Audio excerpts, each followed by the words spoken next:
ஓம் ஸ்ரீ குருப்யோ நமः. ஹரி ஓம்.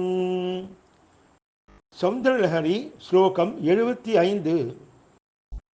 தவ ஸ்தன்யம் மன்யே தரணிதர கன்யே ஹிருதயதः பயபாராபாரः பரிவஹதி சாரஸ்வதமிவ दयावत्यां दत्तं द्रविडशिशुरास्वाद्य तवयत् कवीनां प्रौढानां मदनिकमनीय कवयिता. ஓம் குரு பிரம்மா குரு விஷ்ணு குருர்தேவோ மகேஸ்வரः குரு சாட்சாத் பரபிரம்ம தஸ்மை ஸ்ரீ சத்குரவே நமः. குரவே சர்வலோகானாம் பிஷஜே பவரோஹீனாம் நிதயே சர்வவித்யானாம் ஸ்ரீ தட்சிணாமூர்த்தயே நமः.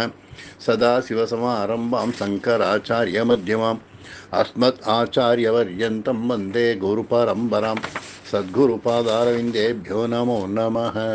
இன்னைக்கு 75வது சௌந்தரியலஹரி ஸ்லோகத்தினுடைய அர்த்தத்தை பார்க்க போகிறோம். இதில் தவஸ்தன்யம் மன்யே தரணிதர கன்யே ஹிருதயதஹ அப்படின்னு ஆரம்பிக்கிறது. அதாவது எப்பொழுதுமே தாயாருக்கு குழந்தைகளின் மீதுள்ள அன்பின் மிகுதியால் அந்த சிறு குழந்தைகளை கண்டவுடனேயே மார்பில் பால் ஊறுமா. அதே மாதிரி தன்னுடைய குழந்தைகளாகிய பக்தர்களை கண்டவுடன் தேவியினுடைய ஸ்தனங்களிலிருந்து பெருகும் பாலானது மிகவும் இனிமையாக இருக்கக்கூடியதும் வெள்ளமாக பெறுவதை போன்று அமிர்த பிரவாகமாக இருக்கின்றதோ என்று நினைக்க தோன்றுகிறது அப்படிங்கிறார். தேவியின் இருதயத்திலிருந்து பெருகி வருகின்ற அமிர்தத்தை தான் என்று சொல்கின்றார். அதாவது சரஸ்வதி தேவி ஸ்படிகம் போல் வெளுப்பான நிறம் உடையவள். அதனால் வாக்தேவதையான சரஸ்வதியே நிர்மலமான வாக்கு ஸ்வரூபமாக விளங்கி வருகின்றாள்.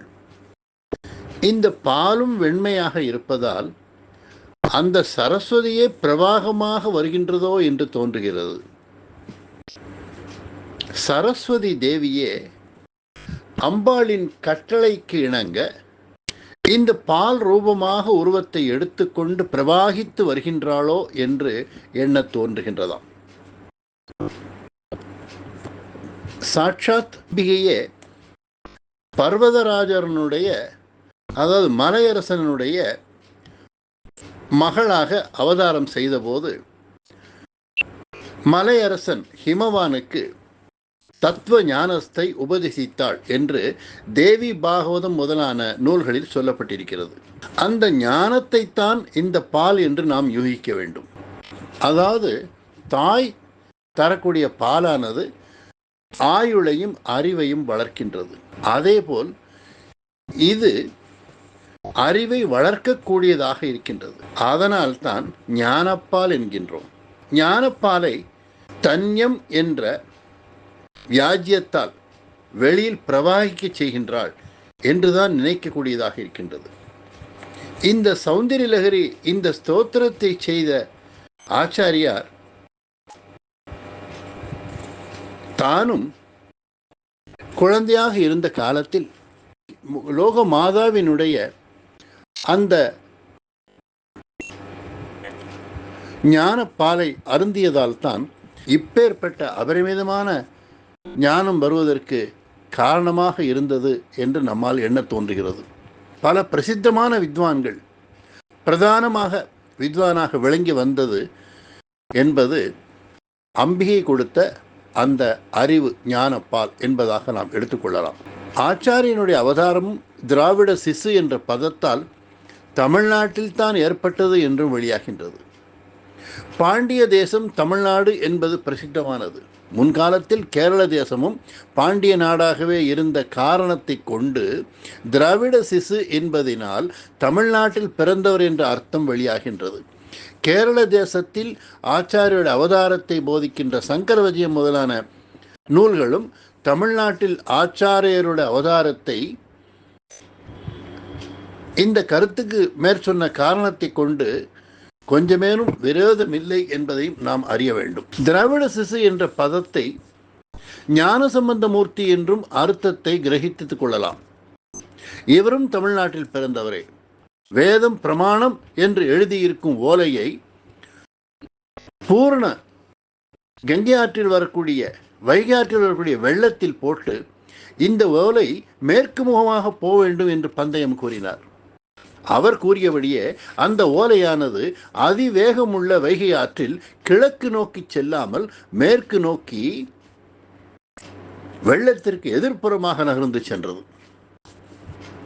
கைலாசவாசியான பரமேஸ்வரன் பிரத்யட்சமாக அந்த இடத்தில் வந்து அந்த ஓலையை நிறுத்தி வேதம் பிரமாணம்தான் என்பதையும் நிரூபித்தது தன் பக்தனான ஞானசம்பந்த மூர்த்தியை சமாதானம் செய்தார். அந்த பிரதேசத்தை தான் திருவேரகம் என்று க்ஷேத்திரமாக சொல்லுவார்கள். அந்த இடத்தில் அவதரித்த பரமேஸ்வரனுக்கு பத்ரிகாபுரேஸ்வரர் என்ற திருநாமம் விளங்கி வருகின்றது. ஞானசம்பந்த மூர்த்தி குமாரசுவாமியினுடைய அவதாரம் என்று சில புராணங்கள் மூலம் சிவபுராணங்கள் மூலம் தெரிகின்றது. அந்த மகானுபவங்களையும் திராவிட சிசு என்ற பதத்தால் கிரகித்துக் கொள்ளலாம். இந்த ஸ்லோகத்தை பாராயணம் செய்து கொண்டு தேவியின் சொரூபத்தையும் தியானம் செய்துவிட்டு பாலிலே ஐம் என்ற பீஜாட்சரத்தை எழுதி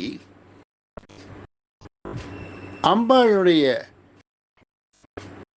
படத்தை பூஜித்துவிட்டு குழந்தைகளுக்கு எழுத்தறிவிக்கும் காலத்தில், அதாவது அக்ஷராபியாச காலத்தில் இந்த பாலை சாப்பிட கொடுத்தால் அந்த குழந்தைகள் சிறு வயது முதலிலேயே மகா வித்வான்களாக ஆவார்கள் என்பது சொல்லப்பட்டிருக்கின்றது. இப்பொழுது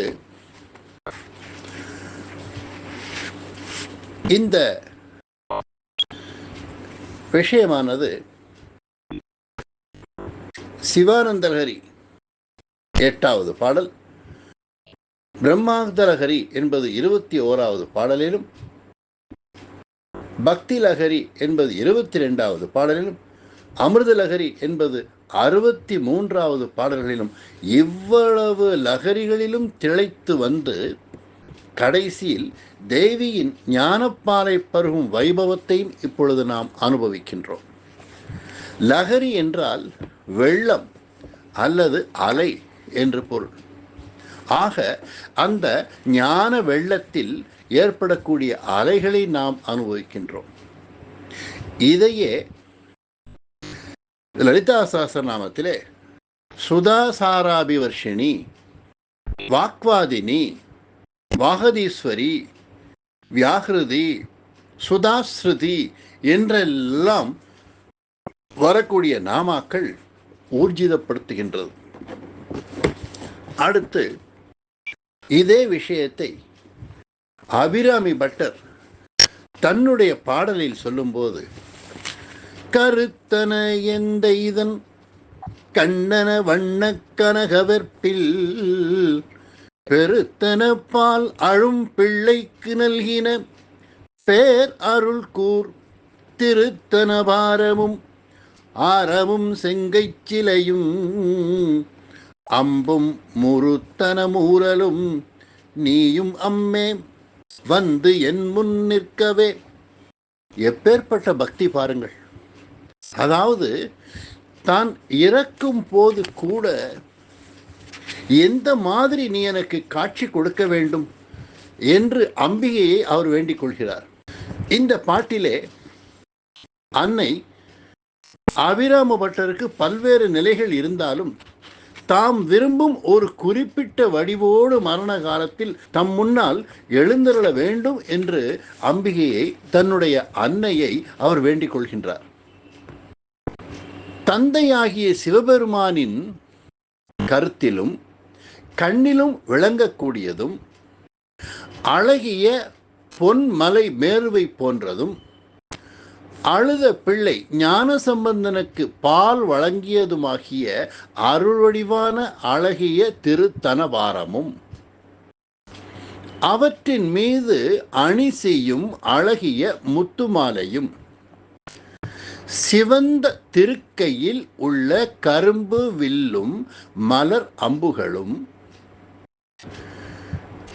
மயிலிறகின் அடிக்குருத்து போன்ற அழகிய பற்களும் கொண்டு விளங்கும் அபிராமி அன்னையே என்று விளைக்கின்றார். திருத்தன பாரங்களை மிகுத்து கூறி அவர் வேண்டும் திறம் சிந்திக்கத்தக்கதாகும். ஒரு தாயின் உள்ளம் நிறைந்த அன்பின் பெருக்கமே மார்பகங்களின் பெருக்கமாகும். கோடானு கோடி உயிரினங்கள் தங்கள் தாய்மார்களின் மார்புகளில் வாய் வைத்து உறிஞ்சி பின் பால் குடிக்கும் பொழுது வெறும் பாலை மட்டும் குடிக்கவில்லை. அந்த தாய்மார்கள் தம் பிள்ளையின் மீது கொண்டுள்ள அளவற்ற அன்பினையும் சேர்த்தே உறிஞ்சுகின்றன. பாலால் உயிரினங்களின் உடல்கள் தழைக்கின்றன. அப்பேற்பட்ட பெருமை வாய்ந்த பெரிய தனபாரங்களுடன் காட்சி நல்க வேண்டும் என்று வேண்டுகின்றார். உன் பூரண திருக்கோல வைபவத்தை என் முன்னே திருக்காட்சி தந்த அருள்வாய் என்று வேண்டுகின்றார். என்ன அவருடைய அருமையான பக்தி பாருங்கள். அம்பிகையின் பால் எப்பேற்பட்ட அன்பு இருந்தால் தான் இறக்கும் போது கூட எந்த மாதிரி தனக்கு நீ காட்சி அளிக்க வேண்டும் என்பதை அபிராமி பட்டர் அம்பிகையிடம் கேட்கும் பொழுது அவருடைய பக்தின் ஆழம் நமக்கு புரிகின்றது. அடுத்த பாடலில் இன்னும் சங்கரர் எப்படி விவரிக்கிறார் என்பதை அடுத்து பார்க்கலாம். ஓம் பூர்ணமத பூர்ணமிதம் பூர்ணாத் பூர்ணமுதஸ்யதே பூர்ணஸ்ய பூர்ணமாதாய பூர்ணமேவாவசிஷ்யதே. ஓம் சாந்தி சாந்தி சாந்தி. ஹரி ஓம்.